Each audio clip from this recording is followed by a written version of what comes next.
கர்த்தருடைய பரிசுத்த நாமத்துக்கு மகிமை உண்டாகட்டும். இந்த நாளுக்கான வேத வசனம் யோபு 5ஆம் அதிகாரம் வசனம் 10. தாழ்ந்தவர்களை உயரத்தில் வைத்து துக்கிக்கிறவர்களை ரட்சித்து உயர்த்துகிறார். ஹல்லேலூயா. தாழ்ந்தவர்களை உயரத்தில் வைக்கிறார். பெருமை காட்டுறவனுக்கு எதிர்த்து நிற்கிறார். பெருமை காட்டுறது அவருக்கு பிடிக்கவே பிடிக்காது. அதனால் பெருமையாக பேசுகிறவங்களை எதிர்த்து நிற்கிறாரு. ஆனால் தாழ்மையாக இருக்காங்க பார்த்தீங்களா, அவங்களுக்கு இரக்கம் பாராட்டுகிறாரு. ஹல்லேலூயா. தாவீது தாழ்மையான ஒரு மனுஷன், அவர் ராஜாவாயிட்டார். யோசேப்பு தாழ்மையான ஒரு மனுஷன், அவர் பிரைம் மினிஸ்டர் ஆயிட்டார் ஃபாரின் கண்ட்ரியில் போய். இந்த மாதிரி தானியேல் தாழ்மையுள்ள ஒரு மனுஷன், சிங்கக்கெபியிலிருந்து தப்பிக்கப்பட்டார். அடுத்து ஷாத்ராக் மேஷாக் ஆபேத்நேகோ பயங்கரமான நெருப்பு எரிகிற ஒரு அக்கினி சூளைக்குள்ளே தூக்கி எறியப்பட்டாங்க. அவங்க மத்தியில் இயேசு தரிசனமாகி அவங்களுக்கு ஒரு முடி கூட கருகாதபடிக்கு வெளியில் கொண்டு வந்தார். இதெல்லாம் எப்படிப்பட்ட அதிசயங்கள், அற்புதங்கள்னா தாழ்மையாக இருந்தாங்க. இவங்க தாழ்மையாக இருந்தனால தான் அவங்களுக்கு இப்படிப்பட்ட மேன்மை கிடைச்சிச்சு. ஆனால் இதே வேதத்தில் பெருமை பாராட்டின ஏரோது ராஜா புழுத்து செத்தான். அவன் தன்னை ஜனங்கள் அவன் ஒரு ப்ரீச்சிங் பண்ணும் பொழுது இது தேவ குரல், இது மனுஷ குரலே அல்லன்னு சொல்லி ஆர்ப்பரிக்கும் போது அவன் தேவனுக்கு மகிமையை செலுத்தாமல் ஓகேன்னு ரொம்ப ஹாப்பியாக இருந்தானா, அப்போவே அந்த நொடியில் ஒரு அடி விழுந்துச்சு பாருங்க, புழுத்து செத்தான்னு போட்டிருக்கோம். அது மாதிரி தாழ்மை இல்லாதவங்க இந்த உலகத்தில் உயர்ந்த நிலைமைக்கு வரவே முடியாது. இன்னைக்கு உயர்ந்த நிலைமையில் இருக்கிற எல்லாரும் உண்மையிலே கடவுளால் உயர்த்தப்பட்டவங்களாக இருந்தால் அது மேன்மையானது. சில பேர் தந்திரத்தினாலும் மந்திரத்தினாலும் இன்னும் மனுஷீக புத்தியினாலும் ஏமாத்து வேலை பண்ணி கூட பெரிய உயர்வுக்கு வந்திருக்கலாம். ஆனால் ஆண்டவரால் மேன்மைக்கு வந்தவங்க தான் அதில் நிலைத்து நிற்பாங்க. தந்திரத்துலேயும் இன்னும் வேறு மாதிரி ஏமாற்றி வந்தவங்க ரொம்ப நாள் இருக்க முடியாது. அவங்க தாழ்த்தப்படுவாங்க.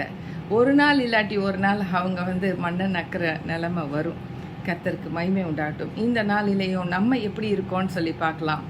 தாழ்மையாக இருந்தால் ஆண்டவர் உயர்த்தி வைப்பேன்னு சொல்கிறாரு. அதே மாதிரி துக்கிக்கிறவர்கள்னா துக்கத்தில் இருக்கிறவங்க. யோபு பாருங்க, இந்த யோபு புஸ்தகத்துலேருந்து தான் இந்த வசனம் எடுத்திருக்கேன். யோபு துக்கத்தின் மேலே பயங்கர துக்கம். 10 பிள்ளைங்கள ஒரே நாள் இழந்திருக்கிறவர் எப்படி நிமிர்ந்து நிற்க முடியும்? அவர் அப்படியே மண்ணோட மண்ணாக என்னை எடுத்துக்கோங்க ஆண்டவரேன்னு சொல்லக்கூடிய ஒரு நிலைமையில் இருந்திருப்பார். அவ்வளோ துக்கம். அது மாத்திரம் இல்லை, அவர் பெரிய சீமானு. ஊத்ஸ் தேசங்கிற ஒரு தேசத்தில் ஒரு பெரிய சீமான். எத்தனையோ ஆடுகள், மாடுகள், கழுதைகள், ஒட்டகங்கள்னு எல்லாம் வச்சுருந்தார். இஸ்ரவேல் நாட்டில் அந்த காலத்தில் இந்த ஆடு மாடு, இந்த கேட்டில் வச்சு தான் கணக்கு போடுவாங்க எவ்வளோ பெரிய பணக்காரன்னு. அவ்வளோ பெரிய ஒரு பணக்கார மனுஷன் ஒரே நாளில் எல்லாவற்றையும் இழந்து நடுத்தருக்கு வந்துட்டான். அப்போ யோசித்து பாருங்கள், கோவிட் டைமில் நிறைய பேர் அப்படி வந்தாங்க. ஏன்னா எல்லாமே இழந்துட்டாங்க, ஒன்றுமே இல்லை. குடும்பத்தை ஃபுல்லாக இழந்துட்டாங்க. நிறைய பேர் கோவிட்டில் செத்து போயிட்டாங்க. குடும்பத்தில் யாருமே இல்லை. சுனாமி வந்துச்சு பாருங்கள், நிறைய பேர் அடிச்சுட்டு போயிடுச்சு. ஒருத்தர் கூட எங்கள் குடும்பத்தில் இல்லைன்னு சொல்கிறவர் ஒருத்தரை நான் மும்பையில் மீட் பண்ணேன். எல்லாவற்றையும் இழந்து தவிக்கிற ஒரு மனுஷன். துக்கம் பயங்கரம். அப்படி துக்கம், கலங்கம் எல்லாம் மனசுக்குள்ளே அடைச்சி வரும் பொழுது அவங்களால மூச்சு விடக்கூட முடியாது. நெஞ்சு படபடப்பு, வேதனை, இனி நான் என்ன செய்யட்டுங்கிற ஒரு நிலைமை இருக்கும்ல, அப்படிப்பட்ட துக்கத்தில் தான் யோபு கூட இருந்தார். அவருக்கு பாருங்க, வெறும் ஃபிசிக்கல் ப்ராப்ளம் மாத்திரம் வரல. இந்த பிசாசு நிமித்தம் தான் இந்த ஃபிசிக்கல் ப்ராப்ளமு. உடம்பெல்லாம் கொப்பளம் வந்துச்சு. அது அரிச்சுக்கிட்டு இருக்கும். அதை ஒரு சரட்டையில் வச்சு சுரண்டிக்கிட்டு தெருவில் மரத்துக்கடியில் உட்காந்துருந்தார்.